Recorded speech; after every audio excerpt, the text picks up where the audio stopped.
divers horizons pour célébrer l'événement. L'Éthiopie a mené des discussions sur le moyen de renforcer sa coopération avec la Banque africaine Import-Export Afrique.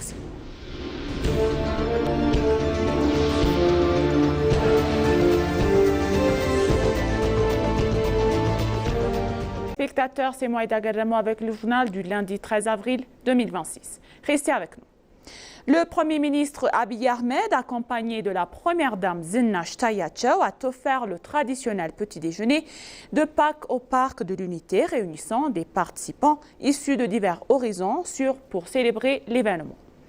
Divers se rassemblant à illustrer l'esprit de Fasika Pâques, l'une des fêtes religieuses les plus marquantes en Éthiopie, à travers le pays des chrétiens de différentes confessions, se rassemblant durant cette période sacrée portée par des valeurs communes, d'espoir, de sacrifice et de renouveau. Après plusieurs semaines de jeûne et de recueillement spirituel, Pâques est célébré dans la joie à travers des prières, des repas festifs, des monuments de partage en famille. Les foyers s'animent, la communauté se retrouve et exprime leur gratitude dans une atmosphère de fête et de communion.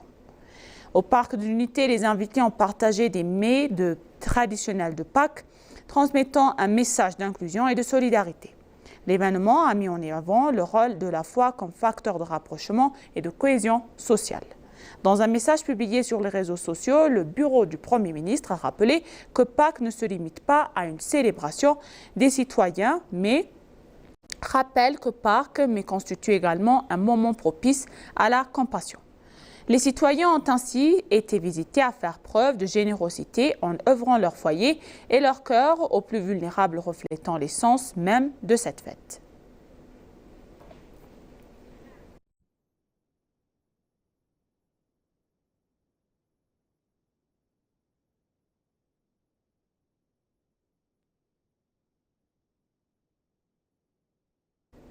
La maire d'Addis Abeba, Adanecha Abebe, a célébré Pâques avec les ouvriers des grands chantiers de la capitale.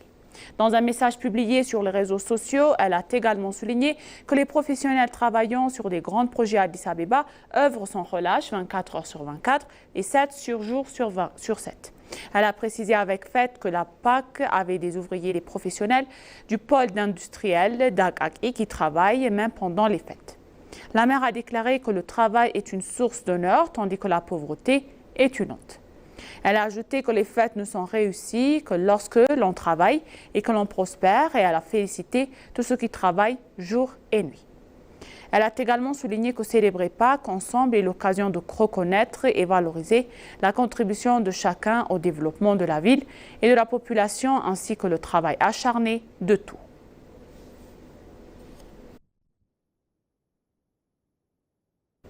Alors, la présidente de la conseil municipal d'Addis Abeba, Bouzena Al-Kadir, a déclaré que prendre soin des personnes âgées est la responsabilité de chaque citoyen.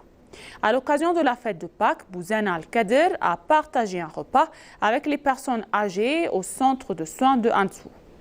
Elle a également appelé aux Éthiopiens qu'ils devraient consacrer leur fête à penser aux plus démunis et aux plus vulnérables. Elle a souligné que passer du temps avec tous, nantis et démunis, pendant les fêtes est une tradition éthiopienne ancestrale.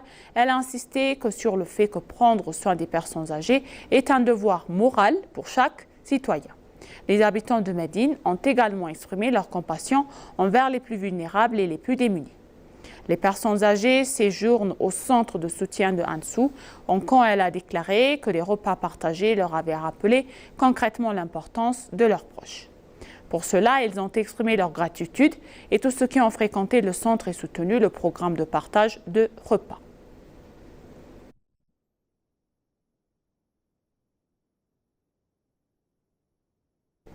À l'occasion de Pâques célébrées par les chrétiens éthiopiens, les missions de diplomatiques étrangères basées à Addis Abeba ont diffusé des messages de vœux marqués par la solidarité, l'unité et le respect mutuel. Ces institutions ainsi que plusieurs organisations internationales ont transmis des souhaits de paix et de renouveau de valeurs partagées. L'ambassade des États-Unis a salué la résilience et la ferveur religieuse du peuple éthiopien, mettant en avant sa foi et sa richesse culturelle tout en souhaitant une période de renouveau et d'optimisme. La Russie a adressé des messages d'espoir, d'amour et de paix, accompagnés des salutations personnelles et son ambassadeur aux fidèles chrétiens. Israël a souhaité une célébration paisible et empreinte de joie, tandis que l'Australie a exprimé ses vœux de bonheur et pour les festivités pascales. Le Royaume-Uni a souligné que le Pâques est un moment d'unité et d'espoir appelant à la paix et à la joie. L'Iran et le Pakistan ont également exprimé leurs vœux de solidarité. Plusieurs ambassades européennes et nord-américaines, dont celles de Suède, de Suisse, d'Allemagne, d'Arménie et du Canada, ont réaffirmé leurs amitiés envers l'Éthiopie, de la richesse et de ses traditions culturelles. Le Bureau des Nations Unies en Éthiopie a également adressé ses félicitations à la communauté chrétienne. Dans l'ensemble, ces messages dépassent des simples cadres aux vœux festifs et reflètent la portée spirituelle et sociale de Pâques, devenue un moment de rassemblement autour de valeurs communes de foi, de paix et de solidarité internationale.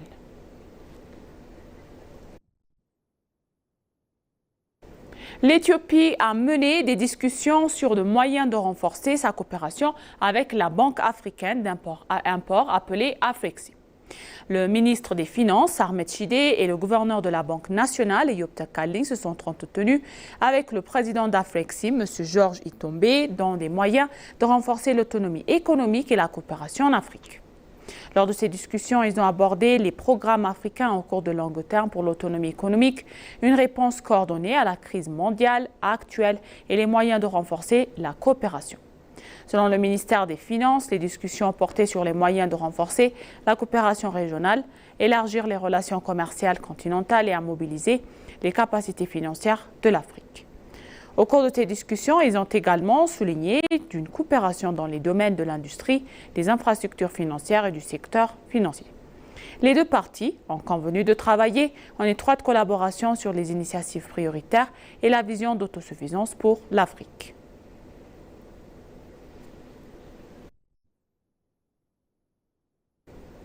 Pour conclure le journal, les 31e championnats du monde d'athlétisme se déroulent actuellement au Brasilia, au Brésil.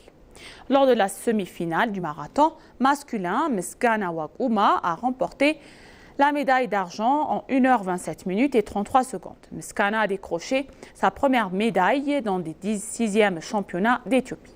L'Italien Francesco Fortunato est arrivé premier. Le Brésilien Caio Bonfim a terminé 3e et lors de la finale du 10 km féminin junior, Hiwet Ambao a terminé 9e en 48 minutes et 52 secondes, établissant ainsi son record personnel sur cette distance. La Chinoise Yutong Yang a remporté la course. L'Italienne Selina Di Fabio a terminé 2e et la Chinoise Li Huani 3e. Lors de la finale du 10 km junior masculin, Abou Salam Abdul Wahab a terminé 11e et 42 minutes et 21 secondes. Il a réalisé son meilleur temps personnel sur cette distance. L'athlète chinois Hunyua Pu a remporté sa médaille d'or. L'Australien Isaac Befauk a terminé 2e et l'Italien Alicio Coppola a terminé 3e. L'Éthiopie a remporté une médaille d'argent sur les 3 finales auxquelles elle a participé, qu'il s'agit de sa première médaille dans l'histoire de ce championnat.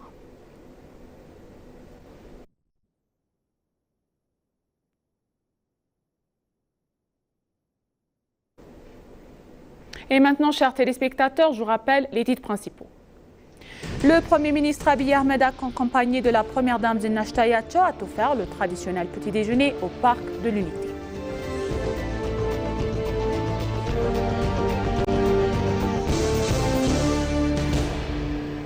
L'Éthiopie a mené des discussions sur des moyens de renforcer sa coopération avec la Banque africaine d'import-export appelée Afrexim. Merci chers téléspectateurs, ainsi s'achève le journal d'aujourd'hui. C'était moi Ida Galemo et je vous souhaite encore une bonne fête de Pâques et bonne journée.